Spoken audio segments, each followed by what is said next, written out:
For decades, the grocery store industry has been hacking the human brain. They've studied exactly how to guide people through the optimal user experience, where to put the checkout, where to put the flowers, where to put the smell of fresh bread, all to maximize the amount of money that a typical customer spends when they get there and to get them to come back next week. Websites, when they're designed properly, can do the exact same thing. I've spent the last 11 years doing nothing but designing websites for 6, 7, and 8-figure brands, and I've found that the websites that win aren't just designed, they're engineered, just like grocery stores, to craft perception, build trust, and of course, drive action. I want you to think of your website as if it were a grocery store. Even if your business isn't retail or anything even close, like even if it's like a B2B software or professional services or whatever, if you've been to any grocery store in America recently, most likely when you walked in, you saw the checkout right away. And then you made a left, probably, and you saw flowers and then most likely produce. After you saw that, you probably pretty soon saw a bakery stand or like somewhere where they were selling bread. And this may be shocking to you that I'm describing the store down the street from your house, or it may be old news to you. Either way, you probably have guessed that this is not a coincidence. It's designed to influence you and every other buyer in a very specific way, and it works really well. Otherwise, every grocery store in America wouldn't be doing it. The way you structure the pages on your website needs to be done in a very similar fashion. It should shape a visitor's perception of your brand and guide them towards a specific set of actions, or it'll let them slip away. But the layout and the positioning of things isn't the only thing that matters. Of course, if you go into a grocery store and the lights are flickering, the paint is peeling, the flooring's all messed up, the experience is going to feel worse. Even if you're buying the same stuff, the way it feels to shop somewhere, the way it feels to transact with any business matters. Now invert it and you'll find yourself at Whole Foods or Trader Joe's or whatever, right? Like you walk in and the floors are polished and the staff are friendly and the lighting's nice and the branding is good. The vibe is better, and as a result, the people who show up spend more, it's a better crowd that shows up, and overall, it's just like a more pleasant transaction, so they're gonna be a more valuable customer to you in the long run. Now, to be clear, no one is showing up to Whole Foods stoked to buy eggs in the area where they have Italian marble on the floor or whatever. That's not how it works. These cues act subconsciously. They make the brand feel more premium, modern, trustworthy, and as I mentioned, they impact who shows up and how much they spend. Online, your design does the same thing. It upgrades or downgrades the value of what you're selling before you even get to open your mouth on a sales call. In this video, I'm going to teach you tricks that you can use both for the structure and the positioning side of the architecture of your site, and I'm going to teach you some tricks that you can use for the vibe of your site, the design, the aesthetics, that sort of thing, and how it's about more than just looking nice. There's a bit of an edge to it, and we'll get to that in a second. But first, let's talk about the structure. For the sake of making it easier to visualize, I will continue with the grocery store analogy, but please remember, this will work for just about any industry. So when you first walk into the grocery store, the first thing you will see almost every time is the checkout aisles. You'll see where you go when you're ready to give them money, when you're ready to finish your transaction. And that's very intentional. Websites are typically, if they're designed well, designed the same way. So when you first land on a site, whatever the thing is that the designer or the architect of the website wants you to do, you will be given the option to do it right away, knowing that most of the time, you're not going to do it right away. Most people will browse around for a little bit first or try and digest a little bit more information, but you still prime them right away with, okay, here's what a transaction looks like, or here's the form that you'll fill out when you're ready to request a quote and you're convinced that we're worth your time. Here's the phone number that you'll call when that's the case. You might see a book a call button or a contact us button or whatever the designer wants you to do.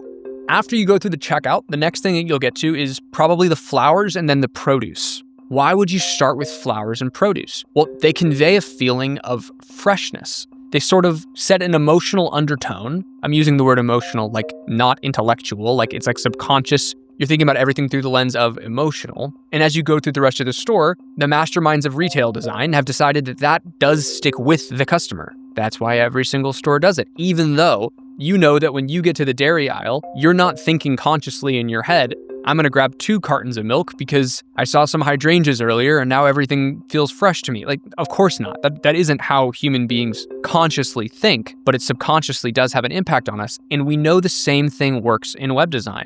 There are studies that have shown, like the one I'll put on the screen here from Unbounce, that just putting testimonials on a homepage improves the conversion rate by up to 34%, meaning of the people who show up on your website, the efficiency of which those people will convert into paying customers increases by 34%. It's a very effective placement, even though our data shows that people aren't actually sitting there reading all of these testimonials. It's the fact that they're there. Just like your customers at a grocery store aren't always buying flowers every single time. That's not the point. It's the fact that they're there has an impact on the lens through which we see the website. When this is done properly, having testimonials, trust signals, a logo reel, whatever it is that you're using to establish trust creates an undertone of credibility and legitimacy that sticks with the visitor as they travel through your website. And just like grocery stores, we do it more than once throughout the buying experience. And then of course comes the bread and the bakery, right after the produce usually. This is one of the most powerful psychological tricks in retail.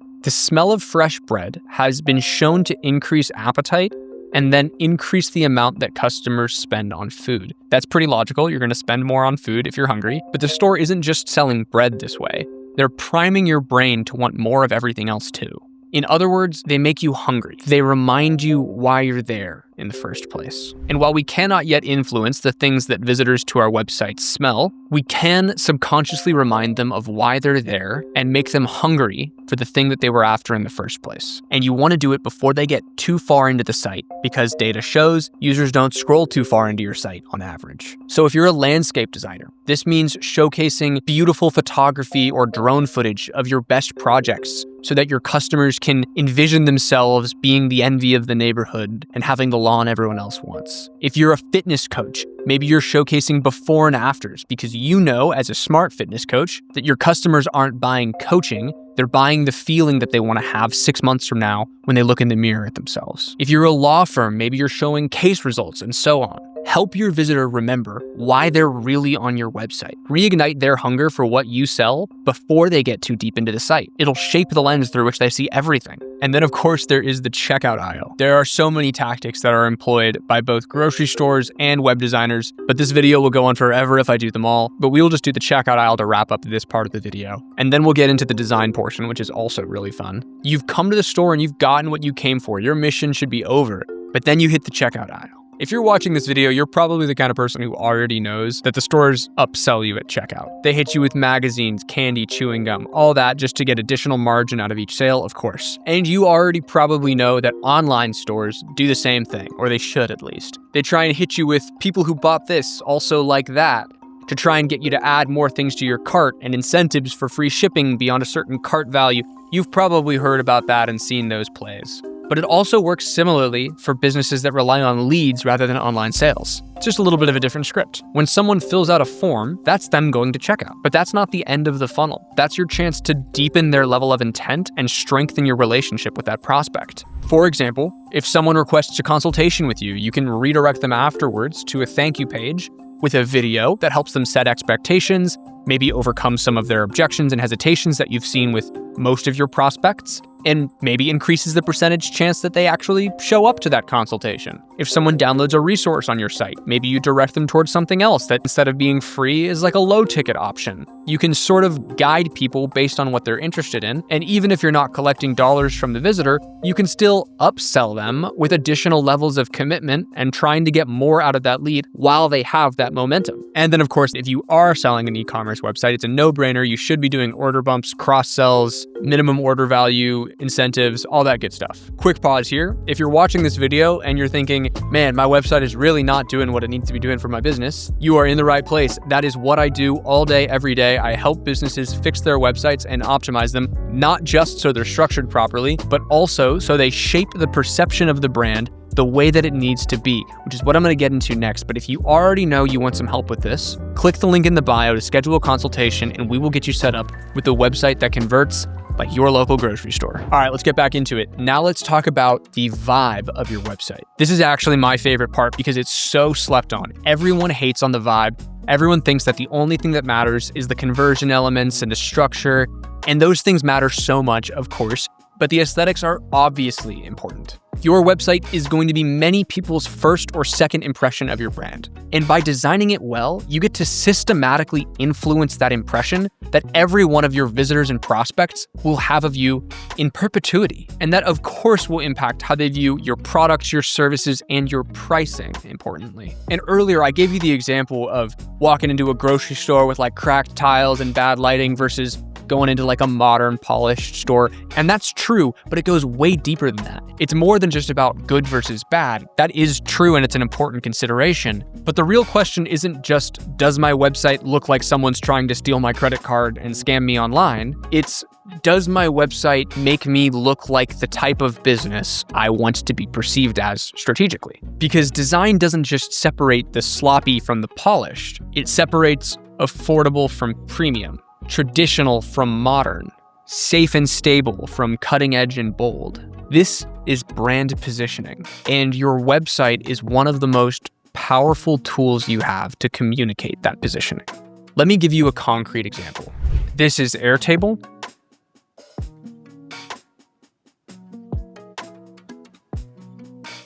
And this is Smartsheet. Right out the gate, you could never say either of these websites are bad, but they're very differently designed. Both tools more or less do the same thing. They help you organize data, manage projects, that sort of thing. But if you look at their websites, you'll see how differently they position themselves. Airtable seems sleek, modern, maybe a little easy to use, kind of fun almost. Not quite fun, but like almost fun. Their design is like more colorful and approachable. It's intentionally simple. The vibe that they've curated says anybody can use this. You can get this set up in minutes. It's actually, I'm sure this changes all the time, and right now the copy even says the same thing. It's like in an instant build. It's trying to overcome the fear of needing to be too technical to do the type of thing that a user is trying to accomplish when they're on the site. Now keep that in your mind and compare that to what they're doing at Smartsheet. Their branding feels more serious, more corporate, more enterprise. The design is less about bright colors and fun, although they do have plenty of color. They're using purple and gradients and all that stuff. It's more structure and depth. They're trying to seem very reliable and trustworthy because they're selling to enterprise customers. It's like literally the first word on their website. And does Airtable sell enterprise? Yes, it's one of the things in their navigation. But even just the fact that it's in their navigation lends credence to what I'm saying right now, because it wouldn't need to be in their navigation if the entire product was built around enterprise, which I'm gathering from this homepage that Smartsheet is. I don't actually know if that's true, but you get the point that I'm making. The message here is we're built for power users. You're not going to be making a mistake by telling your boss to buy this. They're trying to overcome a different set of objections for a different set of users. And the design and the vibe of the site is all built around that one avatar and what they're trying to accomplish. Do they serve other avatars? Yes. There's a free trial. I think I've even tried their free trial, and I'm not an enterprise user. Just like Airtable has an enterprise offering. But the core person, the one that they're focused on winning, is who they've curated the vibe of their site for. Same category, same core function of the website, but two totally different design languages and two totally different positions in the market, communicated instantly through design. And that's the deeper point here. Design is not just about looking good versus looking bad. It's about your positioning in the market. Do you want to look premium or budget friendly, innovative or traditional, enterprise or small business friendly? Because just like Airtable or Smartsheet, your website is sending some message to its visitors, and you may as well choose and be intentional what that message is. So here's the bottom line. Your website is a grocery store. You've either crafted the perfect user flow and decided how the paint and the flooring and how everything should be, or you've left it all to chance and just gone with what you want to do. If you are looking for someone to craft your grocery store for you, wait, to be clear, not your grocery store, your website so that it is like a grocery store, hit the link in the bio and you will speak with us to get a consultation to make your website optimized in all the wonderful ways we've described in this video. I hope to meet those of you for whom this is a good fit. Otherwise, I'll see you in the next one. See ya.